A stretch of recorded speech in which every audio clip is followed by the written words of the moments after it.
This is so much a book about things that matter to women. The Wife's Tale is the story of Mary Gooch, who is morbidly obese, living in a small town in southwestern Ontario. Her husband leaves on the eve of her 25th wedding anniversary. The first part of The Wife's Tale takes place in Leaford, Ontario, my fictional Baldoon County that is the setting for both Rusholme Road and The Girls. I resisted at first. I wasn't sure that I wanted to go there again, but when I was writing The Girls, I saw Mary Gooch waving to me from her bedroom window where she used to sit and watch the girls because she lives directly behind them. And I realized that part of the reason it was important to me was I knew that it was a place that I had to leave. And the leaving had to be weighty and challenging and difficult and somewhat painful. We had been talking earlier about inspiration and what inspires an author toward a character like this or to find a character like this. I've always been inspired by those stories in magazines about weight loss, not the fad diet stories, the ones that show the woman standing inside a pair of jeans that she wore when she was, 100 pounds more. The thing that was interesting to me is, what is the catalyst?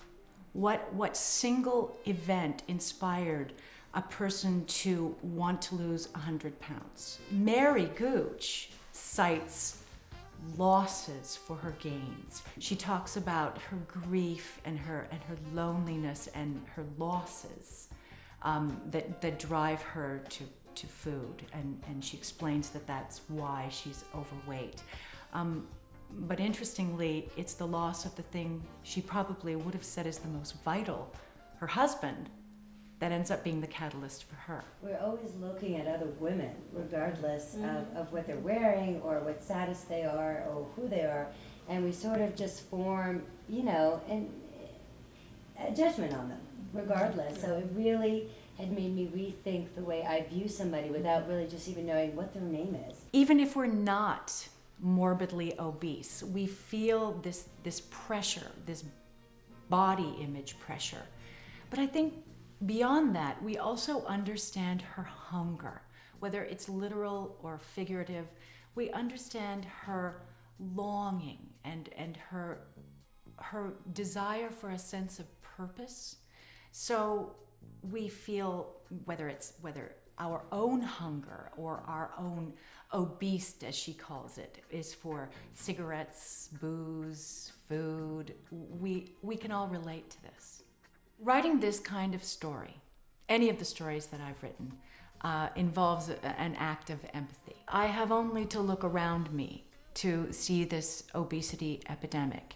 My research for this book was really anecdotal, much more than academic. I really relied on conversations that I've had with women throughout the years, conversations about marriage, sex, betrayal, body image, food, pleasure, self-acceptance, all of the things that we all talk about when we get together in our intimate ways.